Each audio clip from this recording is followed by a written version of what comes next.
Historical dominance confirmed. And we'll confirm it for you next, right here on Michigan Podcast. But there's going to be one team that's going to play solely as a team. No man is more important than the team. No coach is more important than the team. The team, the team, the team. Looks deep for Anthony Clark. Waits for it. Hit. Caught. They said you can't be Ohio State. Now what? Brady gets terrific. Throws it. Get it. Touchdown. Knight again. Schultz just before Brazil got him. And a leaping interception by Woodson. Harbaugh back to throw over the middle. Caught by Collier at the 5 on his feet. Touchdown, Michigan. On its way. It's good. He's 5'7", 179 pounds, a junior at Michigan. But Jamie Morris packs a wallop, and he delivers for Bo Schembechler. And here's your first play. Pressure coming. Sack. It is Glenn Steele, number 81, who fought his way through the traffic. Option. And Robinson calls his own number, and he's going to score. Oh, an easy touchdown for Robinson and Michigan.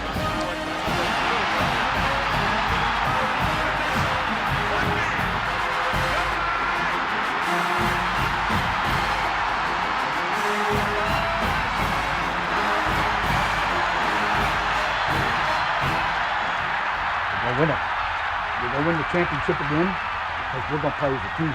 And when we play as a team and the old season is over, you and I know it's going to be Michigan again. Michigan.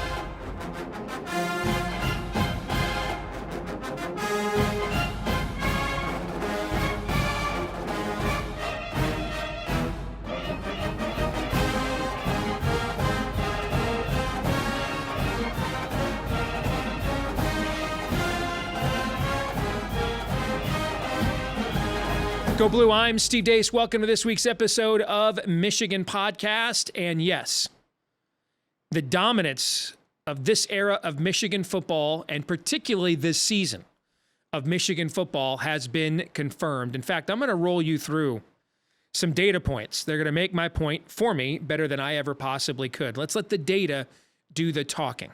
Starting here.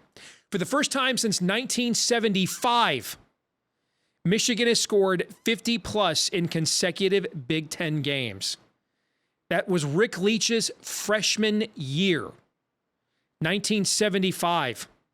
Gerald Ford, Michigan alum, was president of these United States. Saturday Night Live debuted for the first time. 1975, guys. 1975. Let's continue. Jim Harbaugh's 29-3 record is the best mark over the last 32 games by a Michigan coach since Bo Schembechler went 30-2 from 1971 to 1973, the year I was born, and I just turned 50. 1973, the year I was born.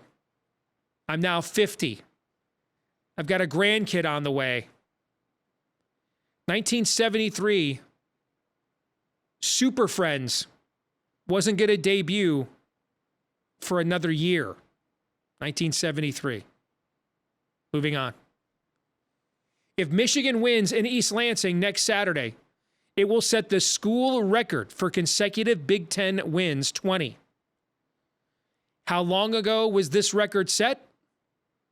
30 years ago. 30 years ago, from 1990 to 1992, Michigan won 19 consecutive Big Ten games. So we're talking Ricky Powers, Elvis Gerbach, Desmond Howard, Derek Alexander. Tyrone Wheatley was a freshman in 1991. Rose Bowl MVP in 1992. I graduated from high school. The Nelson brothers were a thing. Their sons, not like the first Nelson brothers, like from Ozzie and Harriet. It was their kids. That's how long ago that was. Next. 8 times in the previous 50 years, The Wolverines have started 7-0, 1973, 74, 86, 97, 2006, 2016, 2021, and 2022. And in each of those seasons, except 2, they won at least a share of the Big Ten title. And then the other 2 that they didn't, 2006 and 2016, Michigan still qualified for a major bowl. It's just the 9th time in 50 years that Michigan has started 7-0. Continuing on. And this one, to me, is the piece de resistance. This is the coup de grace for those who are in the public school. Michigan is the first team in the AP poll era. So we're going back to 1936, Mr. Marconi. Michigan is the first team in the AP poll era since 1936. Bela Lugosi and Clark Gable, Boris Karloff were like the biggest movie stars in the world, 1936.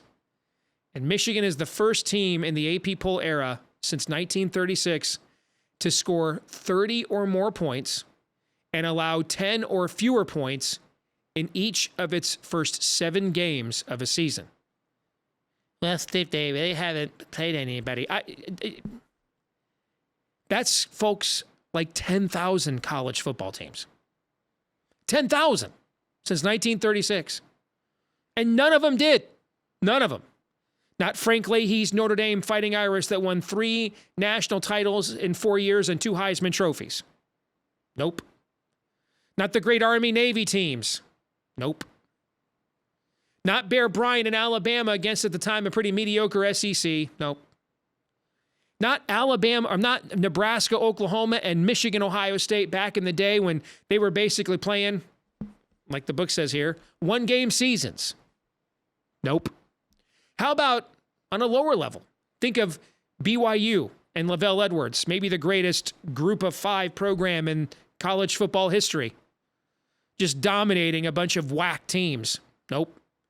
How about the most dominant group of 5 program of our era, Boise State? Just dominating WAC and Mountain West teams. Nope. Nobody's ever done this. There have been a lot of weak schedules. And Michigan's schedule isn't as bad as you think. It ain't good. But it's 77 in Sagarin. It's basically a little bit, it's close to right in the middle. There's 134 college football teams. It's actually about where Penn State's schedule is. They're 77th. Almost 10,000 teams have played Division I college football since 1936, when the AP poll debuted. Almost 10,000. None of them have started a season as dominantly as this Michigan team has. This Michigan team, our Michigan team. That has to count for something. That's a lot of history there. A lot of greatness there. Florida State finishing in the top 4 14 years in a row. Never did it. Miami won 5 national championships from 1983 to 2001. Never did it. Nick Saban never did it. That has to count for something, that level of dominance. And it's why, for the first time so far this season, this week I voted Michigan number 1. Steve Deace here, and we get asked a lot, hey, how can we support what you guys are doing at Michigan Podcast? Well, now is a great time to become one of our supporters on Patreon. Patreon.com/Michigan Podcast is where you can go. Patreon.com/Michigan Podcast. And if you go there, we're going to make you a little jingle. In fact, you would have gotten these a few months ago, long before the season even started. All of my 2023 football futures bets I've made thus far. I can't recommend a selection any more than I bet this myself. And last year, if you followed my football futures bets and you bet alongside of me, you made a pretty nice ROI chunk of change by the time the season ended. So keep up to date on all things we think and do here at Michigan Podcast. Patreon.com/Michigan Podcast. But more importantly, just $5 a month. And chances are you're going to make a lot more money than that following our sports betting selections. Patreon.com/Michigan Podcast. Again, Patreon.com/Michigan Podcast. And thanks to all of you that have been supporting us already. We appreciate each and every one of you. Go Blue.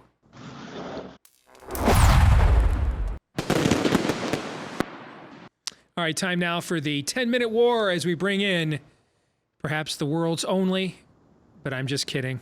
There's at least a few more.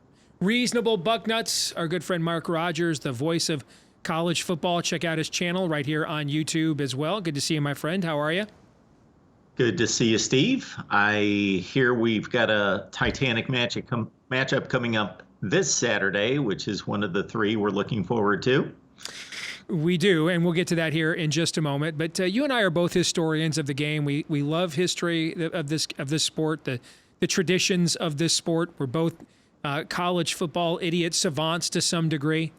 So, I mean, I have been holding off ranking Michigan even number 2 this entire season because of the strength of schedule. I think last week I had Michigan number 5. But then I heard a data point from your former employer, ESPN, that completely changed my mind. And I was laying this out before you came on. In the history of the AP poll era, this goes back to 1936, Mark. 87 years of college football history. No team has ever started 7-0 by allowing 10 or fewer points in every game and scoring 30 or more in every game. It's never happened, ever.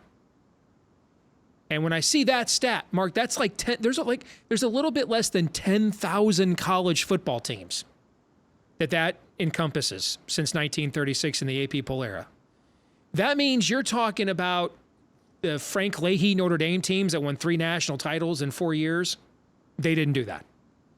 We're talking about years where Michigan and Ohio State and Nebraska and Oklahoma were basically like the book here on my studio desk, 1-game seasons, where they were just so much better than everybody else. Didn't do that. You think of dominant group of 5 programs. You think of the Lavelle Edwards BYU teams.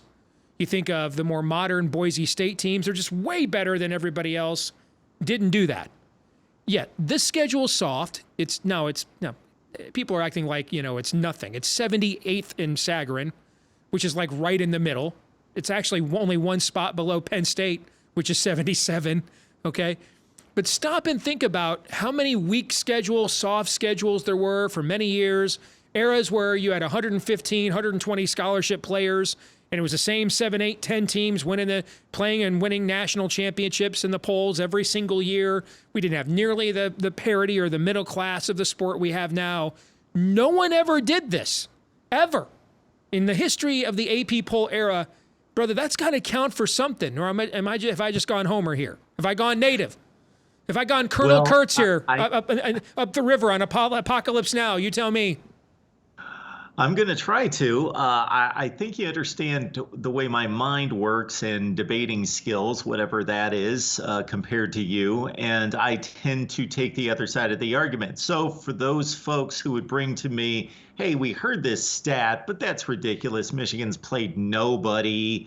That's garbage. It doesn't matter. It doesn't mean anything. Then I would tend to then defend the Michigan position. Yes, folks, believe it or not, if you join me on my channel, I many times defend the Michigan position, including your head coach back in 2020. All right. But then since you're going to present it in this manner, that this is historic, which it is, and give it all of the accolades that you just did, this was brought to my attention a couple weeks ago that the various metrics surrounding points given up and points scored like this were being mounted by Michigan in different time frames. So this same statistic has been out there for a few weeks. The first time it was brought to me, I immediately went to Ohio State, of course, because I thought, okay, at the time I think it was something close to the 30-10, but it was back to like 1990 Florida State. And that Florida State team that played that, I think for the first 4 or 5 games of the season in 1990, they were playing some serious competition and were able to do that for 4 or 5 weeks. I immediately went to Ohio State. Then I went to Alabama. Of course, they would be the first 2. And I'm talking I started like 2021, 2020. And you can stretch it a point here. And especially with Ohio State, you can imagine on the scoring end, you raise that to like 14 points a game, and they're like ripping teams like 63-14, 56-10 over and over and over. So there are close versions of that. Okay, that being said, yes, it's It's pretty remarkable, and the schedule is not as bad as some would think. It's not great. It's not a great schedule. No, it's not a great schedule. I still don't know who the best team that they've beaten. It's a tie between Nebraska, Minnesota, and I guess probably Rutgers. Rutgers continues to play. How about UNLV? UNLV would be in the Mountain West Championship game if the season ended today. I know they would. I guess I just still can't believe that. I got to see them play out the Mountain West Conference schedule. But this Rutgers team, obviously, and Michigan State, I just looked up their yards per play offense. They're at 105. East Carolina's down there. Minnesota's down there. Indiana and Rutgers are also down there in yards per play. So they have not played great offenses, but it is a crazy statistic that is justified in so many ways. They have been dominant from start to finish. I will throw one little tidbit in here that I understand that Saturday's game, and this is the first time this past Saturday that I watched Michigan from the first play up until, 38-7 or so. I'm checking out. That Indiana scored the first touchdown, and then the prior series, the quarterback, whether it was Sorsby, no, I think it was still Taven Jackson at that point, threw a red zone interception, had his tight end wide open down near the 2-yard line. Should have had a touchdown there. That was the ball that he let sail, that Sainristil tipped to Rod Moore for the interception. It could have been 14-0, and I know it was Indiana 141 in total offense and Michigan in negative territory at that point. So there was a little bit of strong play out of Indiana and slow out of the gate for Michigan for about 4 series. And again, I understand that it was complete domination after that. But this team they don't have a weakness. And really, I'm looking at 2 teams in the nation, Georgia and Michigan. And I tabbed this several weeks ago, and it's not changed since, that I don't have a position group that you can say is a weakness, or don't consider it just a strength. Is there a team that more proves how worthless the COVID year was than the two? Well, are there 2 teams that prove it more than the 2 teams that you watched play last Saturday? The 2 programs, Michigan and Indiana. I mean, remember, the league had to change the rules to get Ohio State into the conference championship game ahead of Indiana because they didn't have enough games. We were partly to blame for that. And Tom Allen was up for National Coach of the Year, Big Ten Coach of the Year, was being, sought after by like Florida State, and got this huge buyout. So people who think they're going to run him, cost $20 million to get rid of the head coach at Indiana, brother. Okay. And if you're a booster and you go to that administration and say, I'm going to pay up to $20 million to get rid of Tom Allen, they're going to say, do you notice our basketball program isn't even the best basketball program in the state of Indiana? It's number 2 behind Purdue. So we'd prefer that you donate that money over there. I don't think Tom Allen's going anywhere. Okay. So we get more of the finger snaps. Okay. But you look at what Indiana did that one year and how that's an outlier for their program before and since. Look at Michigan. I want to say Harbaugh was like 48-11 or 46-11 or something prior to COVID, and then went 2-4, and he's 30-3 since after COVID. So that would be one of the arguments where you were actually defending my coach against people like me. Okay, but I mean that COVID year has got to be from this time forward the ultimate asterisk, doesn't it? I mean, in terms of any meaning whatsoever overall to college football? Yeah, for Michigan, for Indiana. Although Tom Allen had that 8-4 season the year before, they went to the Gator Bowl. They blew a 2-touchdown lead against Tennessee. They came that close to going 9-4. So there was a little confirmation there. But of course, Michael Penix left, and it's a bad football program. Yeah, certainly Michigan is the poster child for that season being meaningless. Although the teams that made it through, certainly Alabama. Right, okay, got Clemson with the number 1 overall pick. Alabama was one of the best teams Nick Saban had. Okay. Justin Fields, a number 1 pick. Okay. But as a whole, I mean, what Northwestern did, Clay Helton and USC went 4-1, and people were talking about putting them in the playoff when they were 4-0. I mean, there's an awful lot of outliers from that season that I just think aren't going to generate much in the long-term history or lexicon of college football. Yeah, there were some oddities that were kind of fun to see. It was Jimbo Fisher's best season. They went 9-1 with an Orange Bowl win. Yeah. And it was a week 9-1 for an all SEC schedule. He almost selected the teams, I think, to have played in the SEC. But I forgot about that. They finished top 5. You're right about that. Yeah. Steve, I got 2 interesting stats for you. Ohio State, Michigan, Penn State have won 34 consecutive games against the rest of the conference. I saw you post that. That blew my mind. Wow. That's crazy. And most of those games that the 3 have won are not even close against the rest of the league. Yeah. So since Penn State walked off the field against Michigan State the final weekend of 2021, that was the final loss that either one of those 3 had against. Then the other one I posted is that since, and I looked at this, it struck me since Ohio State was playing Purdue last week, and I did have a little bit of caution there, considering Purdue had played a decent schedule and that if anything, they throw the Ohio State game on Peacock, and I thought that had more of a chance of being a game than the Indiana-Michigan game anyway.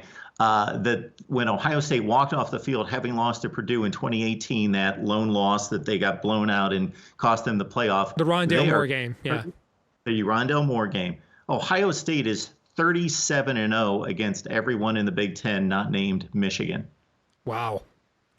Well, let's get to your Buckeyes before we say goodbye. This is the first of the games of the year in the Big Ten this year. There are 3 of them. Penn State, Ohio State, Michigan, Penn State, Michigan, Ohio State. Nittany Lions about a little, depending on where you look, 5.5 to 6 point underdog to Ohio State. The thing that I'm concerned about here from a Buckeye perspective, not from a Penn State perspective, I would be concerned about Drew Aller and what his QBR has been on the road compared to at home. And that's not abnormal for young quarterbacks, man. Even 5 stars that were the number 1, prospect at their positions as he was 2 years ago. But if he can at least be competent, the biggest concern I have here for Ohio State is the way that you beat Penn State is you run the ball downhill. They have a very fast, quick defense. They're still not overly huge or athletic at the defense or deep at the defensive tackle position. The other 9 guys on that starting 11 defense, a lot of NFL players in there. Explosive off the edge. They might have one of the few secondaries that can try to play Ohio State the way Ryan Walters was trying to play them last week without Illinois secondary that he had last year. Okay. I mean, they've probably got 2 or 3 pros in that secondary. Manny Diaz, until the JTT play at the end of the game, he really had that Ohio State offense fairly confounded for long stretches last year in Happy Valley. But the one thing that I would be concerned about for Ohio State is you beat Penn State running the ball downhill at them between the tackles. And I don't know with the state of your offensive line that that's who you are right now. And on the other hand, I'm concerned about pass pro and, Chop Robinson and those guys coming off the edge. To me, that's the matchup that fits Penn State and that they have to win. And I think that they could potentially win that matchup as long as Drew Aller doesn't go young quarterback and make mistakes that negates that kind of a game flow. What are your thoughts? I don't have a great answer for the pass pro portion of it because Kyle McCord is not a mobile quarterback, great quarterback. He's not a statue. So he's got some mobility to do some things. Actually threw a really nice ball downfield sprinting, dead on to his left and was able to turn his shoulders, throw a nice ball downfield that was basically dropped. But the other concern to that is that there are quarterbacks like him. We watched many in the NFL for years and years who knew how to move around in the pocket. They weren't runners, but they knew how to use any mobility within the pocket, and that's still not a skill of his. It is still not something he does well, is aware of. He's still learning how to utilize the pocket, and he's getting markedly better every week. He hasn't thrown an interception since week 1. People are talking like he's a scrub. He may not be a first-round draft pick, but he's not playing like a scrub at all. And this past week against Purdue, he only went 16 of 28, but they dropped a bunch of passes. And he was starting to throw those kind of balls where when the defenders turned, he throws it right by their shoulder, right over their helmet. He was starting to make those kind of throws that showed his arm talent. So he started to make those kind of throws. But in terms of pocket awareness, he's not there, and he's also not a runner. So I am concerned about him getting trapped repeatedly or in key situations by all that Penn State pass rush and speed.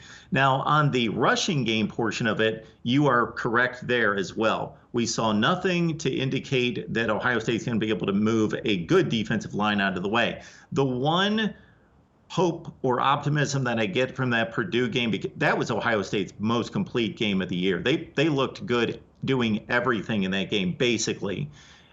They started to figure out more creative ways to run the ball. They brought in Xavier Johnson, who's just a complete wild card, jack of all trades kind of guy. They got him the ball. And yes, they are finally playing the guy that I've been clamoring forever. There's an issue with Ohio State and Ryan Day believing that Travion Henderson, since he was the #1 rated recruiting running back coming out of high school, that he is their best running back. He's not their best running back. Mayan Williams is not their best running back. Chip Trainum is a really good player who should, and he got knocked out of the game and may not be able to play against Penn State. Their best running backs, Dallin Hayden, who hit Maryland for $140 and then inexplicably didn't play against Michigan at all, got some key carries against Georgia and gained 5 yards per carry against Georgia. They finally uncovered him, and he ran for like 76 yards on 10 or 11 carries. He's got instincts. He's got a skill set that those other guys don't have in regards to vision and cutting ability. He's their best running back, and they just need to say, you know what? This whole redshirt idea of redshirting Dallin Hayden needs to go. He's the guy. Give him the football 15 times a game. You have an early lean. I know it's only Monday when you and I are taping this. Too early for a prediction, but what's your overall early lean? I've been scared of this game for the entire offseason, but the closer it gets, the more confident I am. And it's still in my blood just to never go into one of these games. And maybe this is where we differ in terms of our internal mechanism, that I just never think Ohio State's going to lose. Yeah, I bet against Michigan all the time. It's a good emotional hedge. That way, you know what? I'm not as emotionally upset if I walked out of there with some money. So, all right, Mark, looking forward to it. I think it's going to be a great game. But I do think there are a couple of distinct matchups that, for the first time in this series in years, and there's this idea that James Franklin plays Ohio. He's 1-9 against Ohio State. Okay, 1-9. You know, so come on, man. The media just freaking loves James Franklin. He must give everybody interviews and all the off-the-record conversations and quotes they've ever wanted. Okay, but he's 1-9. But I would say this is the first time since McSorley-Barkley. So now we're going back to what, 2016, 2017? This is the first time that I think Penn State goes into this game and there are important matchups that are distinctly to their advantage. And haven't said that a lot the last few years. So that'll be something I think to watch on Saturday. Good to see you, brother. Thank you. All right, Steve. Thank you so much. You bet. All right, this week's Twitter poll results. I'm putting the over-under for the amount of blue in the stands next week at Spartan Stadium at 30%.